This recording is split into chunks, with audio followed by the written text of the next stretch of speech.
నా చేతులకు యుద్ధము చేయ నేర్పువాడు ఆయనే అన్నాడు. అంటే ఇక్కడ దేవుడు నేర్పే దేవుడు అని దావీదు మాట్లాడుతున్నాడు. మనం సేవించే దేవుడు, మనల్ని ఆదరించే దేవుడు, ఓదార్చే దేవుడు, ధైర్యపరిచే దేవుడు, కాపాడే దేవుడు, మనకి ఐడియాలజీ ఇచ్చే దేవుడు, అన్ని రకాలుగా మనకు కనపడుతున్నాడు. ఇక్కడ దావీదు చూపించిన కోణంలో ఆయన నేర్పే దేవుడుగా కనపడుతున్నాడు. ఏమి నేర్పుతాడు అంటే, నా చేతులకు యుద్ధము చేయ నేర్పువాడు ఆయనే అన్నాడు. నేను అంటాను, ఏమయ్యా నువ్వు భక్తుడివి కదా, ఇంకా నువ్వు యుద్ధం చేయటం ఏంది? నీ పక్షాన ఆయన యుద్ధం చేయాలి కదా. ఇప్పుడు నిర్గమాకాండం 14లో ఇశ్రాయేలీయులతో ఎర్ర సముద్ర తీరంలో మోషే ఏమన్నాడు? మీరు ఊరకయే నిలిచుండి చూడుడి, నేడు యెహోవాయే మీ పక్షమున యుద్ధము చేయును. నేడు మీరు చూచుచున్న ఐగుప్తీయులను ఇక మీదట మీరు ఎన్నడూ చూడరు అన్నాడు. ఇక మీదట మీరు చూడరు, ఎందుకంటే మీ పక్షమున యెహోవాయే యుద్ధము చేయును అన్నాడా లేదా? అక్కడ ఆయన యుద్ధం చేస్తాడు అన్నాడు. ఇది బాగుంది, మనకి చాలా హాయిగా ఉంది. అంటే మనం కత్తి పట్టే పని లేదు, ఇత్తడి విల్లులు, ఇనప విల్లులు, కొయ్య విల్లులు మనం ఎక్కువ పెట్టే అవసరం లేదు. అవన్నీ ఆయనే చూసుకుంటాడు, యుద్ధం ఆయనే చేస్తాడు అనే మాట మనకి చాలా హాయిగా ఉంటుంది, వినుల విందుగా ఉంటుంది, ఇంపుగా ఉంటుంది. అవునా? ఏదైనా మనం చేయొచ్చు, తిండి మనమే తినాలి, నిద్ర మనమే పోవాలి, అన్నీ మనమే అనుభవించాలి, కానీ యుద్ధం మాత్రం ఆయన చేయాలి. అదే కదా మన కోరిక. బైబిల్ రిఫరెన్స్ కూడా ఉంది, ఆయనే మీ పక్షమున యుద్ధము చేయునని. అయితే దేవుడు మన పక్షమున యుద్ధం చేసేటువంటి అనుభవం ఒకటి ఉంది, ఆ ఘట్టం ఒకటి ఉంది. మనకుగా యుద్ధం నేర్పి మనల్ని ఫైట్ సీన్లోకి దించే ఘట్టము, అనుభవం కూడా ఒకటి ఉంది. మీరు జస్ట్ ఇశ్రాయేలు చరిత్రలో చూడొచ్చు, ఎర్ర సముద్రానికి అవతల దేవుడు వారి పక్షమున యుద్ధం చేసి వారిని తరిమినటువంటి శత్రువుల్ని ఒక్క దినమందే ఐగుప్తు సైన్యం అంతటిని ఫరోతో సహా ఎర్ర సముద్రంలో సమాధి చేశాడా? ఆయనే ఫైట్ చేశాడు, మొత్తం అవుట్. వాళ్ళు దాటి అవతలికి వెళ్ళారు. వెళ్ళిన తర్వాత 14-15 ఈ సాక్ష్యం ఇస్తే 17వ అధ్యాయం నిర్గమ 17లోకి వచ్చేటప్పటికి 8వ వచనంలో రెఫీదీము అనే లోయలో అమాలేకీయులు అనేటువంటి ఒక గుంపు వస్తారు. వాళ్ళని ఎదుర్కొనే విషయంలో దేవుడు అంటాడు, మీరే వారితో యుద్ధం చేయాలంటాడు. ఏమంటాడు? మీరే వారితో యుద్ధం చేయాలి అంటాడు. ఎర్ర సముద్రం అవతల నువ్వే చేసావు అయ్యా, నువ్వు యుద్ధం చేసి ఐగుప్తీయులందరినీ మట్టు పెట్టావు కదా, సైన్యాన్ని. ఇప్పుడు ఈ అమాలేకీయులను కూడా, ఈ లేకోళ్లను కూడా నువ్వే హతం చేయి అని అనాలి. కానీ అనే ఛాన్స్ దేవుడు ఇవ్వలా. మోషేతో అంటాడు, మీరు యుద్ధం చేయాలి అని. అంటే ఒక దశలో ఆయన మన పక్షమున పోరాడతాడు, మరొక దశలో మనల్నే పోరాడమంటాడు. మేం పోరాడడం ఏంటి తండ్రి, నువ్వు పోరాడు నాయన అంటే, మరి నువ్వేం చేస్తావు నాయన? నువ్వు చేయాలమ్మా యుద్ధం, నువ్వు చేయాలి నాయన యుద్ధం, నువ్వు పోరాడాలి, పోరాడి జయించాలి. జయించిన వారికే నేను చేసిన వాగ్దానాలన్నీ దొరికేది. జయించిన వారిని దేవుని పరదైసులో ఉన్న జీవవృక్ష ఫలములను భుజింపనిత్తును. ప్రకటన గ్రంథం 2వ అధ్యాయం అన్నాడా? జయించు వారికి తెల్లని రాతినిత్తును, జయించువానిని నా సింహాసనమందు కూర్చుండనిత్తును, జయించువానిని నా దేవుని ఆలయములో ఒక స్తంభముగా చేతును, జయించువానికి క్రొత్త పేరు ఇస్తా, అది ఇస్తా, ఇది ఇస్తా అని మస్తు వాగ్దానాలన్నీ చేశాడు చాలా. అవన్నీ మనం స్వతంత్రించుకోవడానికి జయించాలి. జయించటం అనే పదం వాడాడు అంటే జయము అపజయం అనే మాటలు యుద్ధాన్ని బట్టి కలుగుతాయి, పోరాటాన్ని బట్టి ఆ పదాలు వస్తాయి. పోరాటం అనే విషయం వచ్చినప్పుడు జయము అపజయము అనే మాటలు ఉంటాయి. అసలు పోరాటము ఫైటింగే లేనప్పుడు జయ అపజయ అనే పదాలే లేవు. జయించువానిని అన్నాడంటే మొత్తానికి ఏదో పోరాటము ఉంది అని అర్థం. ఆ పోరాటములో మీరు ఉన్నారు, ఉంటారు, నేను మీకు తోడు ఉంటా. మీరు నన్ను యుద్ధం చేయమంటే మరి రేపు బహుమానం నేను పొందాల్సి వచ్చింది. లేదు, బహుమానం మీకు కావాలంటే ఫైటింగ్ మీరు చేయాలి. మరి నువ్వేం చేస్తావు? నేను జస్ట్ గైడెన్స్ ఇస్తా. దేవునికి స్తోత్రం కలుగునుగా. నేను ఆలోచన చెప్తా. కథన రంగంలో నువ్వే ఉండాలి అంటే యుద్ధ భూమిలో నువ్వే ఉండాలి. కత్తి నువ్వే పట్టాలి, విల్లు నువ్వే పట్టాలి, ఫైట్ నువ్వే చేయాలి. మరి నువ్వేం చేస్తావు? దేవా, నేను నీ పక్కన ఉంటా, నీకు బలాన్ని ఇస్తా, ఆలోచనని ఇస్తా, నేర్పుతా. అంటే యుద్ధం చెయ్యటం కద్దు.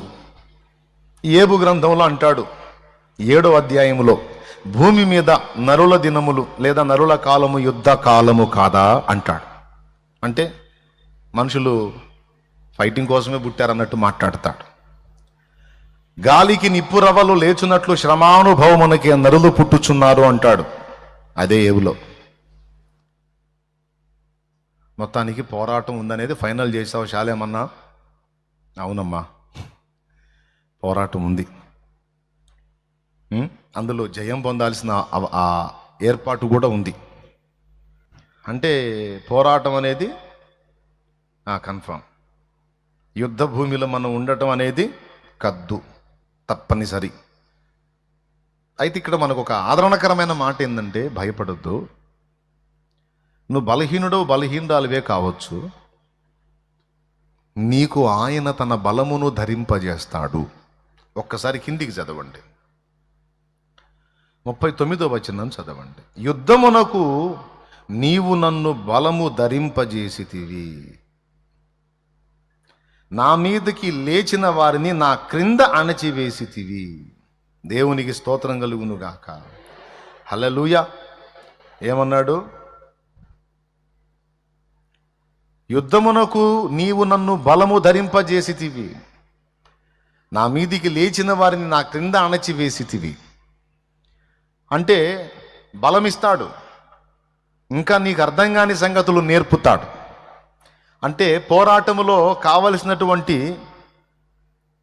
ఎత్తుగడలు నీకు నేర్పుతాడు. పోరాటములో ఎలా జయం పొందగలవో దానికి కావలసిన ఐడియాలజీ ఆయన నీకు ఇస్తాడు. కానీ ఫైట్ మాత్రం నువ్వే చేయాలి. ఎందుకంటే మళ్ళీ నిన్ను కూర్చోబెట్టి ఆయనే ఫైట్ చేశాడు అనుకో, రేపు సింహాసనం ఆయనే కూర్చోవాల్సి వచ్చింది. ఇక నీకు సింహాసనం ఉండదు. అదేం ప్రభు, నాకు సింహాసనం ఎందుకు లేదంటే, ఏం పోటు పొడిచావని అంటాడు. అన్నీ కూర్చొని నా చేత చేయించావు కదా నాయన, నువ్వు మళ్ళీ నాకు సింహాసనం అంటావు. నువ్వు పోటు పొడిస్తే కదా సింహాసనం, జయించినోడికి కదా నేను సింహాసనం ఇస్తానన్నాను. ఓహో అట్లానా, మరి ఆ సంగతి తెలిస్తే అప్పుడు నేనే ఫైట్ చేసేవాడిని కదా నాయన అని నీవు అనకుండా ఉన్నట్లు నీకు ఇప్పుడు చెప్తున్నాడు ఆయన. బాబు, ఈ జీవన పోరాటంలో నువ్వు ఉన్నావు. నువ్వు చాలా వాటితో పోరాటం చేయాలి, చేస్తున్నావు ఆల్రెడీ. మొట్టమొదటిది, నాకు నచ్చని చర్యలకు ప్రేరేపించే నీ శరీరంతో ప్రతిరోజు నీకు పోరాటమే. స్తోత్రం. ఆ శరీర క్రియలను అణుచుకోవటం పెద్ద పోరాటం నీకు. ఆ శరీరం అంతా దిక్కుమాలిన పనులకే రేపుతుంటుంది. అవసరమైనవేమో చేయొద్దు అంటది, అవసరం లేనివి పనికి మాలినవేమో చేయాలని రేపుతుంటుంది. ప్రార్థన చేద్దాం, ఈరోజు ఫాస్టింగ్ ఉంటే భోజనం చేయకుండా నా వల్ల కాదంటది శరీరం. అదే పాపం చేద్దామంటే పరిగెత్తిద్ది. పరిశుద్ధత కొరకు నిలబడదామంటే అడ్డగించిద్ది. అవునా? అసలు మనకి బయట శత్రువు కన్నా మన అంతర్గత శత్రువుల్లో నంబర్ 1లో వచ్చేది శరీరమే. అందుకే భక్తులు ఏం చేశారంటే పాటలో, శరీర క్రియలన్నీయు నాలో నశింపజేయు కదా. ఎందుకన్నారు? శరీర క్రియలు అంటే గలతీ పత్రిక 5:19 చెప్పినటువంటి కార్యాలన్నీ శరీరం ఉత్పత్తి చేసిద్ది. వాటన్నిటిని కూడా నశింపజేయి నాయనా, నాశనం చేయి, లేకపోతే ఇది నన్ను నాశనానికి తీసుకెళ్ళిద్ది. ఈ శరీరం మన పని ఎట్లుందంటే, రోమాలో నేరస్తులకు రకరకాల శిక్షలు విధిస్తారు. రోమా గవర్నమెంట్లో అవి డిఫరెంట్గా ఉంటాయి. అందులో సిలువ శిక్ష కూడా ఒకటి. ఇలాంటి శిక్షలతో పాటు ఒక విచిత్రమైన శిక్ష ఉంటుంది నరహంతకులకి. ఎవడైనా ఒకరిని చంపాడనుకో, చంపినోడికి హంతకుడికి శిక్ష ఏంటో తెలుసా? వాడు ఎవరినైతే చంపాడో ఆ మృతదేహాన్ని వీడి వీపు కేసి కడతారు. చంపినోడి వీపు కేసి కడతారు. దాన్ని ఊడదీయకూడదు, ఊడదీస్తే చంపుతారు. ఇక మరణమునకు లోనైనటువంటి ఆ శరీరము, మృతతుల్యమైన ఆ శరీరాన్ని వీడు వీపు మీద మోసుకొని తిరగాలి. బతికున్నోడు కంటే కూడా సచ్చినోడు బరువు ఎక్కువ అంట. దేవునికి స్తోత్రం. వీడు ఆ వీపు మీద ఆ మోత బరువు వేసుకొని వాడు ఎటు పోయినా సరే అది అంతే ఉండాలి. నైట్ పండుకున్నా సరే వాడు అంతే ఉండాలి. తీశాడా అంతే సంగతులు, తీయటానికి లేదు. వాడికి అది శిక్ష. ఇక వాడు బతుకంతా వీడిని ఎందుకు చంపానా అని కుళ్ళి కుషించి చావాలన్నమాట. రెండు జరుగుతాయి. అది భారం, రెండవది దాని నుండి దుర్గంధం. ఎంత దారుణంగా ఉంటుందో తెలుసా?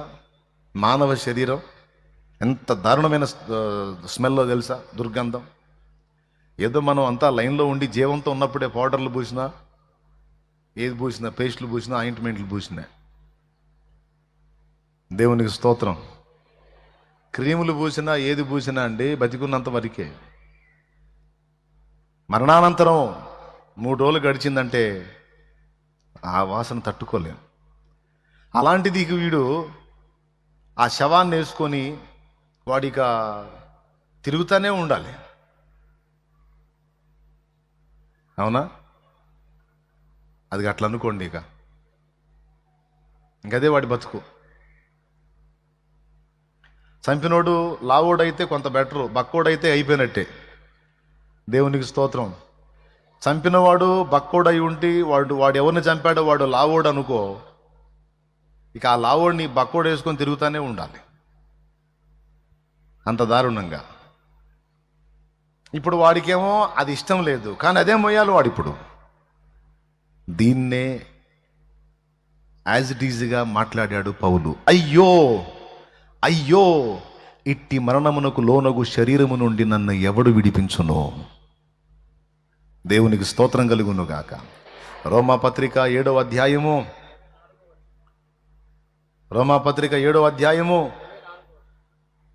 18వ వచనంలో అంటాడు, మేలైనది చేయవలెనని కోరిక నాకు కలుగుచున్నది, కానీ అలాగూ చేయుట కలుగుటలేదు. నేను చేయగోరు మేలు చేయక చేయగోరని కీడు చేయుచున్నాను అని చెప్తూ 24లో అంటాడు చూడు, కేకేశాడు, అయ్యో నేనెంత దౌర్భాగ్యుడను.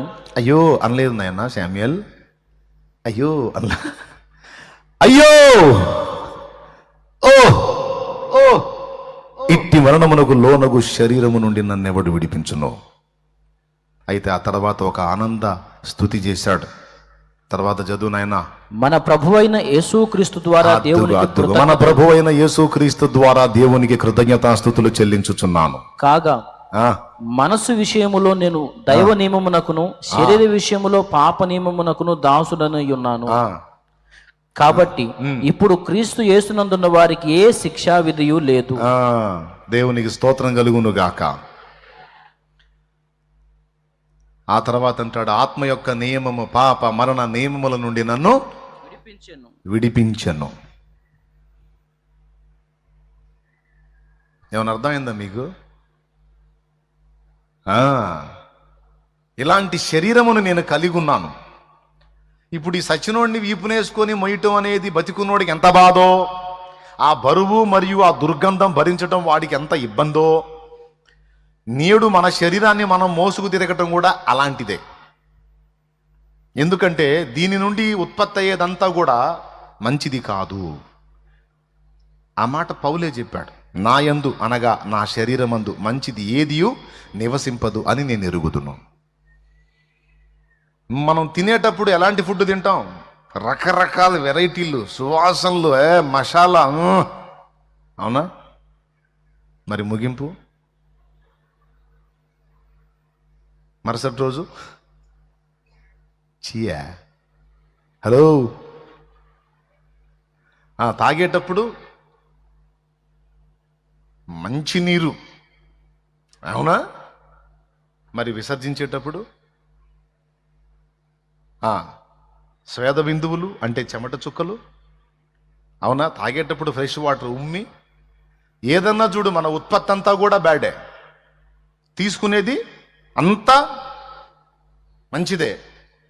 కానీ విసర్జనల విషయంలోకి వచ్చేటప్పటికి దేహం నుండి వెలువడేదంతా, వెలుపలికి వచ్చేదంతా కూడా ఇబ్బందికరమైంది, అవునా? అలాగే ఈ శరీరం నుండి వ్యక్తమయ్యేవన్నీ ఎలా దుర్గంధ భరితాలో అలాగే క్రియలు కూడా అలాంటివేనట. అందుకన్నాడు, సచ్చినోడిని వేసుకొని తిరుగుతున్నట్టుంది నాకు, చేయాలనుకున్నవి చేయట్లేదు, చేయొద్దు అనుకున్నవి ఏమో తెగ చేస్తున్నాను, ఈ పనికి మాలిన శరీరం నాకు సపోర్ట్ చేయటం లేదంటే చెయ్యదు నాయన. అదొక పోరాటం. దేవునికి స్తోత్రం. ఇప్పుడు నిన్నేమో అది అట్లాగుద్ది, నువ్వు దాన్ని ఇట్లాక్కు రావాలి. ఇది పోరాటం. ఏం పోరాటం నాయన? ఎన్ని రోజులు అంటే నువ్వు ఉన్నన్ని రోజులు. మరి నీ శరీరం నీ మాట వినదు, దాన్ని లొంగదీయాలి. అది పౌలే అన్నాడు. 1 కొరింథీ పత్రిక 9:27 నుంచి కిందికి చదివితే, అనేకులకు ప్రకటించిన మీదట నేనే భ్రష్టుడు నగుదునేమో అని నా శరీరమును నలగగొట్టుకుని దాన్ని లోబరుచుకొనుచున్నాను అన్నాడు. చూడు, గాలిని కొట్టినట్టు నేను పోట్లాడటం లేదు గాని, ఒకవేళ ఇతరులకు ప్రకటించిన తరువాత నేనే భ్రష్టుడైపోదునేమో అని నా శరీరమును నలుగుగొట్టి దాన్ని లోపరుచుకొనుచున్నాను. దేవునికి స్తోత్రం కలుగును గాక. ఇప్పుడు చెప్పండి, శరీరాన్ని దేవుడు నల్లగొడతాడా, ఏం నల్లగొట్టుకుంటున్నాడా? శరీరాన్ని దేవుడు నల్లగొడతాడా, ఏం నల్లగొట్టుకుంటున్నాడా? అందరు నోరు తెరి చెప్పండి. చెప్పాడుగా, ఆ నల్లగొట్టుకోకపోతే ఏమైందంట? అనేకులకు ప్రకటించిన పిమ్మట నేను భ్రష్టుడయ్యే అవకాశం ఉంది అన్నాడు. ప్రార్థన చేసుకోండి, బాగా ప్రార్థన చేసుకోండి అని ఈయన ప్రార్థన కొడతాడు. వాక్యం మనం జాగ్రత్తగా చదవాలి, ధ్యానించాలి, తెలుసా మీకు అని ఎదుటోళ్ళకి లెక్చర్లు ఇచ్చి వీడు ప్రార్థన చేయటం, వాక్యం చదవటం ఎగ్గొడతాడు. ఈమె ప్రార్థన చేయటం, వాక్యం చదవటం ఎగ్గొట్టింది. పరిశుద్ధంగా ఉండాలి, పరిశుద్ధంగా ఉండాలి, పరిశుద్ధంగా ఉండాలని జనానికి జీవితం వీడు పాపంలో పడతాడు. ఎందుకంటే వెలుగునిచ్చే దీపము కింద నీడ చీకటి ఉన్నట్టు, ఇతరులకు నీతిని బోధించేటువంటి పరిశుద్ధులందరికీ వెనక చీకటి వెంటాడుతూ ఉంటుంది, చిక్కితే తొక్కాలని. అందులో నీకు నంబర్ 1లో వచ్చేది నీ బాడీ, నీ శరీరమే. ఎంతమందికి అర్థమైంది? అర్థమైతే స్తోత్రం చెప్పు. ఎప్పుడు కూడా నువ్వు మామూలుగా అర్థంలో చూసుకొని నా శరీరం అలా ఇలా అనుకుంటావు, కానీ దాని విశ్వరూపం ఏందో ఇప్పుడు చెప్పాను నేను. సచ్చినోడి శవాన్ని మోసుకొని తిరిగినట్టే నీ శరీరం.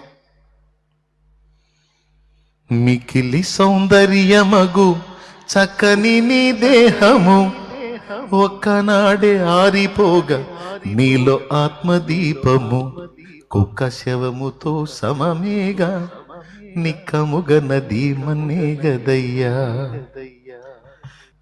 కాబట్టి ఇప్పుడు ప్రధాన పోరాటం దేంతో? శరీరంతో. అవునా? నువ్వు ఎంత అందంగా ఉన్నా సరే అది నీకు ఆ అందమైన శరీరం ఇబ్బందే కలిగించింది. ఆయన అన్నాడు, అనేకులకు ప్రకటించిన మీదట నేనే భ్రష్టుడని అవుతానేమో అని నా శరీరం నల్లగొట్టుకుని దాన్ని నేను లోబర్చుకుంటున్నాను అన్నాడు. ఇక్కడ దేవుడు శరీరాన్ని జయించడానికి మనకు నేర్పేటువంటి పోరాట సాధనం ఏంటంటే దాన్ని నల్లగొట్టడం. నీకు నల్లగొట్టుకోవడం చేత కాలేదనుకో, తప్పనిసరి పరిస్థితుల్లో దేవుడే నలగేస్తాడు. ఎందుకు నాయన నన్ను ఇలా నలుపుతున్నావంటే అవసరం బిడ్డ అంటాడు. దేవునికి స్తోత్రం. ఎందుకు అవసరం నాయన అంటే లేకపోతే జయించలేవు నాన్న అంటాడు. ఎంతమందికి అర్థమైందో? దేవునికి మహిమ. నన్ను నలగేయటం ఏంటి? అదేంటంటే నువ్వు జయించాలంటావు ఏంటి? ఏంటి నాయన అంటే తప్పదు నాన్న, నీ అంతటా నీకు నలగొట్టుకోవడం చేత కావట్లేదు కదా, అది నీకు సాధన వచ్చిందాకా నేను నలగేస్తానే, నేను లొంగదీస్తాగా, ఎందుకంటే నన్ను అడుగుతున్నావు గాను అని. ఈ నల్లగొట్టే ప్రక్రియలో భాగంగానే కొన్నిసార్లు మాయదారి రోగాలు వస్తాయి మనకి. బలహీనతలు అనుమతిస్తాడు, కొన్ని ఇబ్బందులు అనుమతిస్తాడు, పడి ఉండే పరిస్థితులు అనుమతిస్తాడు. ఇట్లాంటివన్నీ మనల్ని నలగొట్టుటలో భాగం. ఎందుకు?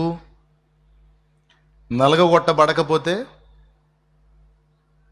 భ్రష్టులమయ్యే ప్రమాదం ఉంది, నష్టపోయే ప్రమాదం ఉంది. అందుకే ప్రేమ గల దేవుడు నీకు చెప్తాడు, ఇదిగో నేను నేర్పుతా, కాస్త ఉపవాసాలు ఉండు, కాస్త బాడీని కంట్రోల్ చేయాలను, కొంచెం దానికి రోజు అప్పణంగా మేపుతుంటే ముప్పోట్ల తిని కొవ్వెక్కి ఎగురుతూ ఉంటుంది, దానికి అప్పుడప్పుడు కాస్త ఎండగడుతుంటే అది హెల్దీగా ఉంటుంది, నీ స్పిరిచువల్ లైఫ్ కూడా బాగుంటుంది, నా మాటిని కాస్త ఫాస్టింగ్ ఉండమ్మా అంటాడు. ఓకే, నువ్వు మామూలుగా అయితే నేర్చుకున్నావు అనుకో, సాధన దేవుడు నేర్పిన సాధన నేర్చుకున్నావు అనుకో, అవును నా శరీరం మీద నాకు జయం రావాలి అనుకుని నువ్వు సాధన చేసావు అనుకో, ఫాస్టింగ్స్ ఎవరు చెప్పే పని లేదు, నీకు నువ్వే ఉపవాసం ప్రతిష్ఠించుకుంటావు, చక్కగా ఫాస్టింగ్లో కొనసాగుతావు. లేదనుకో, కృపగల దేవుడు ఏం చేస్తాడంటే గత్యంతరం లేని పరిస్థితుల్ని కల్పించి ఉపవాసం ఉండేటట్టు చేస్తాడు. టైఫాయిడ్ కానీ మలేరియా కానీ జ్వరం వచ్చిందనుకో, ఇంక పెడతారా తిండి? అసలు తినబుద్ది అవుతుంది నీకు? వాళ్ళు కాస్త తిను, ఏమన్నా వద్దు, కాళ్ళే తిను వద్దు, అసలు ఏం తినబుద్ది కాదు, నోరంతా చేదుగా, తినకపోతే నీరసం అవుతావు, అయినా పర్వాలేదు, పోనీ ఏదన్నా తాగాలని కొంచెం ఏదో తాగాలనిపిస్తుంది, తిండి సహించదు. ఒక 4-5 రోజులు, 2-3 రోజులు, కొంతమంది వారం 10 రోజులు అయిపోతారు. తర్వాత మళ్ళా కృపగల దేవుడు మళ్ళా లైన్లో వదిలేస్తాడు. మళ్ళా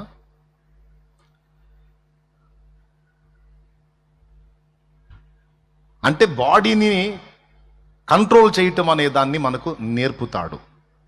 అలా దేవుడు అలా చేయకపోతే, అలాంటి సాధన మనకు నేర్పకపోతే శరీరమును జయించుట కష్టం.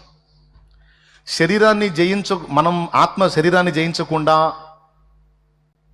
శరీరమే ఆత్మను జయించిందనుకో, విపరీతమైన పాపం జరిగింది. అది జరగొద్దు అంటే శరీరం ఓడిపోవాలి.